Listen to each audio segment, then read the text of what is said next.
दोस्तों, आज सुबह से पूरे देश में हमारे देश में एक खुशी की लहर है और हर जगह एक ही नारा गूंज रहा है। ऑपरेशन सिंदूर, ऑपरेशन सिंदूर, ऑपरेशन सिंदूर। आखिर जो हमारा सेना ने ऑपरेशन सिंदूर चलाया और सिंदूर के तहत हमारे सैनिकों ने पाकिस्तान पे लगातार अटैक किया और पाकिस्तान के उस आतंकवादी संगठन के ठिकानों पर अटैक किया और नस्ते नाबूद किया, जिसके वजह से आज पूरा देश में एक हर्ष और उल्लास का माहौल बना हुआ है और ऑपरेशन सिंदूर का नारा पूरा देश में गूंज रहा है। यहाँ तक पाकिस्तानी भी आज बहुत सहमे और डरे हुए हैं कि उनका डर था कि भारत का जो एक अटैक व्यापक रूप से उनको क्षति न पहुंचा दे, और इसके वजह से वो काफी डरे हुए थे। और इसी बीच भारत का जो ऑपरेशन सिंदूर एक विश्व में आगाज के रूप में उभरा और पाकिस्तान में जो आतंकवादी संगठन है उनको नास्ते नाबूद करने के लिए आगे बढ़ा। मैं आपको बता दूं कि पिछले दिनों भारत सरकार ने मोदी सरकार ने और मोदी जी ने अपने बयान में कहा था कि हम उन आतंकवादियों को बख्शेंगे नहीं जो हमारे देश के उन हिंदू बेगुनाह हमारे नागरिकों को यहाँ पे कत्लेआम किया और एक आतंक का माहौल हमारे कश्मीर में फैलाया। उनके बयान के बाद आज लगभग 14 दिनों बाद भारत ने एक सबसे बड़ा करीब प्रतिक्रिया देते हुए हमारे हमारे मिग 20 हमारे जो मिग जहाज है, हमारे जो मिग के साथ साथ जो हमारे फाइटर जेट हैं, जो हमारा सुखोई 30 है, इसके माध्यम से हमने क्या किया, पाकिस्तानी ठिकानों पर लगातार सुबह अटैक किया।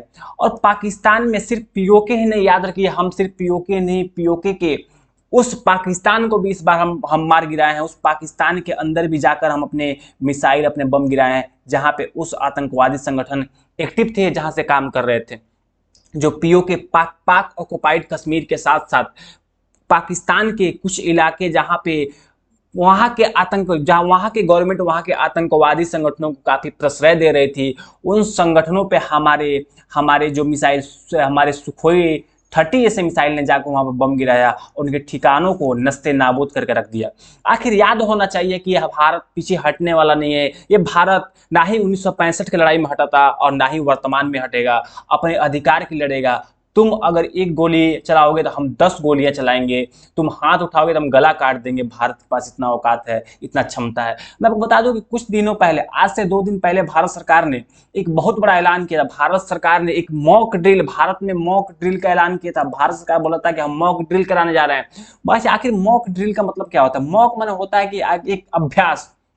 भारत के गृह मंत्रालय ने एक आदेश जारी किया था कि हम 7 मई को अपने देश में नागरिक सुरक्षा के लिए एक मॉक ड्रिल कराने जा रहे हैं, जिसमें हम हवाई मामले में सायरन का मतलब, कहने का मतलब है कि भारत के पूरे राज्य में हम ऐसी स्थिति पैदा करेंगे कि अगर युद्ध होता भी है, अगर अगर अगर अगर अगर हमारे देश ने, अगर पाकिस्तान के बीच में युद्ध होता है, तो उस स्थिति में हमारे नागरिकों को कैसे बचना है, इसके लिए कि हवाई सायरन के रूप में, अगर अटैक हो रहा है उसके रूप में, कैसे हमारे जो सीमावर्ती जो क्षेत्र है वहाँ पे अगर खेत है तो वहाँ पे बाढ़ वगैरह नहीं, पानी वगैरह नहीं लगाना है, वहाँ के साफ सफाई रखना, वहाँ पर आगजनी नहीं करना है। बहुत सारे नागरिकों को प्रशिक्षित देने के लिए और मॉक ड्रिल की शुरुआत करने की घोषणा कब की गई थथी? 5 मई को की गई थी कि हम 7 मई को देश भर में एक मॉक ड्रिल करने जा रहे हैं। और भारत के गृह मंत्रालय ने कहा था कि 1971 के बाद ये दूसरी मॉक ड्रिल होगी कि हम इस पे काम करने जा रहे हैं, और एक बहुत व्यापक युद्ध की तैयारी की स्थितियां बन रही थी। इसी बीच भारत ने ये मॉक ड्रिल का नाम देकर पाकिस्तान को गुमराह किया कि पाकिस्तान को लगे भारत के बहुत बड़ा युद्ध की स्थिति, युद्ध करने वाला है, इसके लिए उसको टाइम चाहिए। और वह भारत अभी अभी भारत हमारे ऊपर, पाकिस्तान के ऊपर अटैक करने के मूड में नहीं है, अभी अपने नागरिकों को ट्रेनिंग देगा। इसी बीच 7 तारीख को ही, जिस दिन मॉक ड्रिल होना था, उसी दिन सुबह सुबह भारतीय भारतीय जहाज, जिसमें राफेल, भारतीय जहाज जिसमें हमारे ब्रह्मोस मिसाइल, भारतीय जहाज जिन्होंने लगातार पाकिस्तानी ठिकानों पर जाकर अब और लगातार पाकिस्तानी ठिकानों पर अपने मिसाइलें दागी और इनके आतंकवादी संगठनों को नस्ते नाबूद करके खत्म कर दिया। यहाँ पे पूरे अंतर्राष्ट्रीय लेवल पे माहौल बना हुआ है। पाकिस्तान के जनरल कमिश्नर और पाकिस्तान के जो अधिकारी हैं खुद आकर स्वीकार किए हैं, माने हैं मीडिया में कि हाँ, हमारे ऊपर इंडिया ने लगभग 9 अटैक किया है। 9 अटैक, 9 बार गोले दागे हैं इंडिया ने पाकिस्तान के ऊपर। और पाकिस्तान में सिर्फ पीओके के पार्ट नहीं, जो पाकिस्तान के भी पार्ट है वहां भी 2 गोले दागे गए हैं। भारतीय सेना द्वारा, भारतीय सेना ऑपरेशन सिंदूर चलाया है और इस ऑपरेशन सिंदूर के तहत इन्होंने बहावालपुर में, जहां जैश ए मोहम्मद का ठिकाना था, उसको नस्ते नाबूद कर दिया। इसने मुर्देक में इन लश्कर ए तैयबा का ठिकाना था, जैसे मोहब्बत का ठिकाना, जैसे मोहम्मद का ठिकाना जो यहाँ था तेहरान काल में, सियालकोट में जो हिजबुल्लाह मुजाहिदीन का ठिकाना था। लगभग 9 ठिकानों पे भारत सरकार ने और भारतीय सेना ने लगातार अपने मिसाइलों से मिसाइल दागी और यहाँ पे नस्ते नाबूद यहाँ के जो ठिकाने हैं उनको बर्बाद करके रख दिया। अब पाकिस्तान अब होश में आया है। भारत का जो पठान जो भारत ने पुलवामा अटैक हुआ था, पुलवामा अटैक में भारत ने सर्जिकल स्ट्राइक की थी, उससे काफी व्यापक स्तर पे, बहुत बड़ा स्तर पे भारत ने ये अपना अपना ऑपरेशन सिंदूर चलाया। और सिंदूर के तहत जितने भी लश्कर तैयबा की बात करते हैं हम, जैसे मोहब्बत की बात करते हैं हम, जैसे मोहम्मद, जैसे मुजाहिदीन की बात करते हैं, लश्कर तैयबा, जैसे मोहब्बत, जितने भी इनके आतंकवादी संगठन है, इनके आतंकवादी संगठनों का ठिकाना जो मुजफ्फराबाद में था,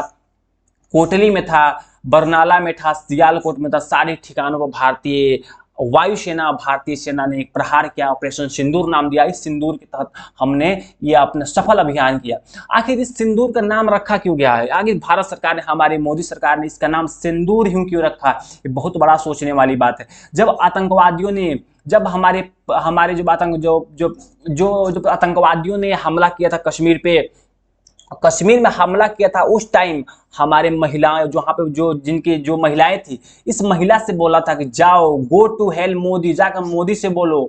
इस महिला ने बोली कि तुम मेरे पति को मार दिए हो, तुम मुझे भी मार दो, मैं भी नहीं जीना चाहती। लेकिन वहाँ पे आतंकवादियों ने बोला, जो पालगाम अटैक हुआ, उस पालगाम अटैक में आतंकवादियों ने इस महिला से बोला कि जाओ अपने सरकार से बोलो, अपने मोदी से बोलो कि हम तुमको छोड़ेंगे नहीं, हम किसी को छोड़ेंगे नहीं, जाकर उनसे बोलो, गो टेल मोदी, ऐसा बोला गया था। आखिर जो मोदी है तो क्या इस महिलाओं की जो सिंदूर को मिटने देगा और सिंदूर के जवाब नहीं लेगा? इसी सिंदूर के लिए, इसी महिला का माथा का सिंदूर है जिसने पाकिस्तानियों ने, आतंकवादी ने उजाड़ फेंका था। आज इसी मोदी सरकार उस सिंदूर का बदला लिया है, उसी सिंदूर का बदला लिया जो भारत ने माथे का सिंदूर, एक महिला का सबसे मजबूत और सबसे महंगा गहना माना जाता है, सबसे पवित्र गहना माना जाता है कि उसके पूरा जिंदगी का सबसे अहम हिस्सा होता है हमारी संस्कृति में। किसी मुसलमान और पाकिस्तानियों द्वारा, आतंकवादियों द्वारा इस सिंदूर को मिटाने का प्रयास किया गया था उस टाइम जो पालगाम अटैक हुआ था। इस सिंदूर का बदला लेना बहुत जरूरी था। इसलिए मोदी सरकार ने, हमारे पीएम ने मिशन ऑपरेशन सिंदूर नाम दिया। इस सिंदूर के तहत व्यापक स्तर पर पाकिस्तानियों के ठिकानों को, मैं तहे दिल से इस बार हम मोदी सरकार को और मोदी गवर्नमेंट को तहे दिल से धन्यवाद देना चाहता हूं कि आपने हमारे सेना के माध्यम से और जो हमारे देश में ऐसी घटनाएं घट रही है और घटी है, जो हमारे पालगाम अटैक, इस महिला के से बोला गया गो टेल मोदी और उसके पति को मारा गया, तो क्या हमारा देश ऐसे चुप रहता? था आतंकवादी, इस पाकिस्तानियों का मनोबल और बढ़ता। बहुत बहुत धन्यवाद कि भारत सरकार, हमारे सेना और हमारे मोदी जी के संयुक्त प्रयास से एक सिंदूर नाम से, ऑपरेशन सिंदूर नाम से बहुत बड़ा एक सफल अभियान चलाया गया। इस अभियान में हमने लगभग पाकिस्तानियों के घर में घुसकर उस आतंकवादियों को मारा जो हमारे देश में एक उग्रवाद फैलाना चाहते हैं, जो हमारे देश में हिंसा घटनाएं कर रहे हैं, उन लोगों की मारा। हमारे ओर से पूरे सेना को जय हिंद हम सलाम देते हैं अपनी सेना को, जितने बहादुरी से हमारे ऑपरेशन को सफल बनाया। और मोदी गवर्नमेंट को बहुत बहुत धन्यवाद जिन्होंने अपने राष्ट्रीय हित, अपने सुरक्षा को लेकर इतना तत्पर हैं कि हमारे देश में तुम उंगली दिखाओगे तो हम तुम्हारा उंगली काट देंगे, तुम जबान चलाओगे हम तुम्हारा जुबान काट लेंगे। हम पीछे हटने वाले नहीं हैं। ना ही हम 1971 के वार में हटे थे और ना ही हम पुलवामा में हटे थे और ना ही हम आज पहलगाम अटैक के बारे में हटे। हमने अपने पुरजोर तरीका से अपने बदला लिया और अपने बदला का पूरा किया। इस मोदी सरकार के लिए बहुत बहुत धन्यवाद। फिर मिलते हैं किसी नेक्स्ट वीडियो में, आगे टॉपिक बात करेंगे। बहुत बहुत धन्यवाद। सबसे पहले जय हिंद, जय भारत।